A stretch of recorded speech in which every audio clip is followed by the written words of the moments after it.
Local headlines have highlighted a number of financial, accounting, procedural, and legal issues in our town government. How do you make sure we don't have a repeat of these issues, and that we get Wilton on a better path going forward? So thank you everybody for coming tonight. I appreciate it, your time. And I guess upon reading everything in Good Morning Wilton and going back and looking at historic pieces and stuff like that, to me it seems like the number one glaring issue with what happened at Town Hall is a complete lack of supervision and oversight. It seems like there were org charts going way back when that laid out who was responsible for what, and it seems like it was structured well, and it kind of, I don't know, people didn't pay attention, I guess.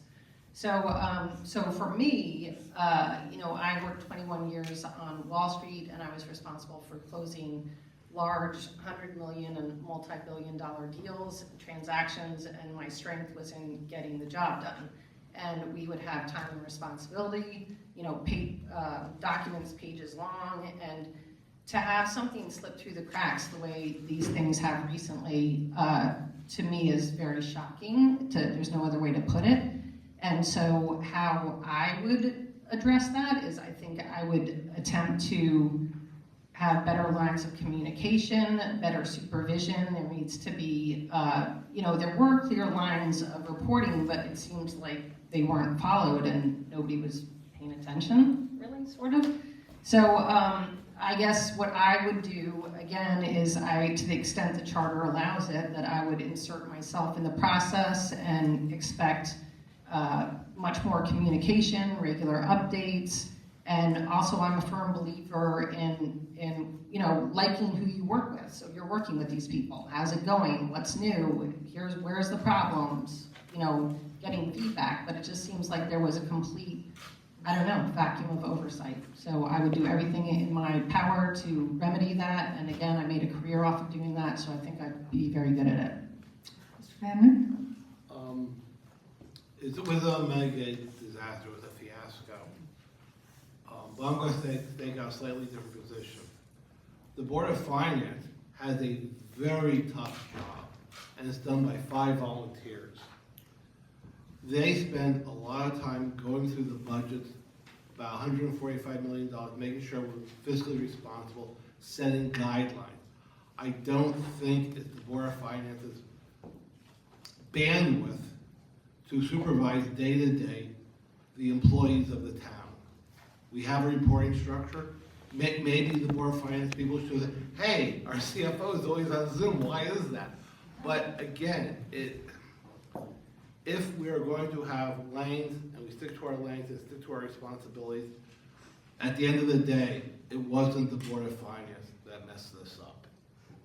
So, that's pretty much all I have to say on that. Okay. Ms. Healy? So, I actually was going to start with that as well, so I won't finish that. But I will tell you, as a member of the Board of Selectmen these last 4 years, I am also shocked by what has happened this last year. From the Board of Selectmen's perspective, we do not manage the day-to-day operations of Town Hall either. But we do have tools in the toolbox through the charter that could have been used to help the process along and bring more transparency to the public.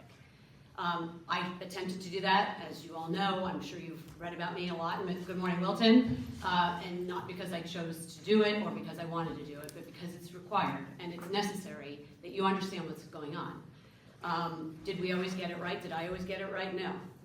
And did you always get all the information either? But from the Board of Finance's perspective, one of the biggest issues is we have a material weakness in our audit. Now, the Board of Finance does supervise and manage the audit process, and we can do a better job with that moving forward. We can engage the auditors more. We can continue on with the process review that we were going to start, and then we lost our CFO. Tagging back to the CFO being on Zoom, there's a lot of meetings at night. So for her to be on Zoom was not unreasonable. She started her day very early when she was in person. What has transpired over the last year, there were some personal issues which brought her away from the office, and she was permitted to work remotely, just so you know. It wasn't a lack of oversight on our part at the time.